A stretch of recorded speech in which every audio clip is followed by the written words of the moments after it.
दरम्यान झिरवाळ प्रकरणात अमोल मिटकरींनी काही सवाल उपस्थित केलेत। हा व्हिडिओ झिरवाळांचाच आहे की मॉर्फ केलेला आहे? झिरवाळांच्या बंगल्यावर तेव्हा नेमकं कोण उपस्थित होतं? खरात प्रकरणात अंगलट येतंय म्हणून हे व्हिडिओज व्हायरल केले जात आहेत का, असे अनेक सवाल त्यांनी उपस्थित केलेत। झिरवाळांच्या व्हिडिओवरनं मिटकरींनी चौकशीची मागणी आता केलेली आहे।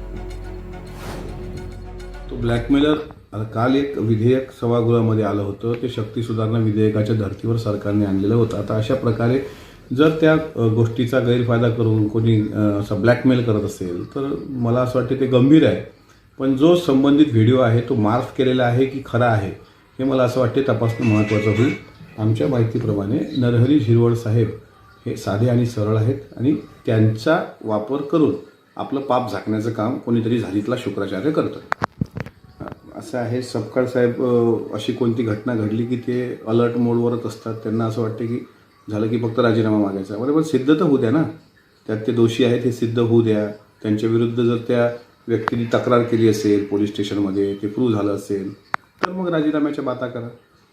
आता त्यांना 3 वर्ष निवडणूक येईपर्यंत हे तर करावं लागेल, नाही तर ते पक्ष जिवंत आहे हे कसं समजायचं? तसं पक्ष गेलेलंच आहे कामातून, आता जिवंत आहे दाखवायसाठी त्यांना ते बोलावं लागणार आहे।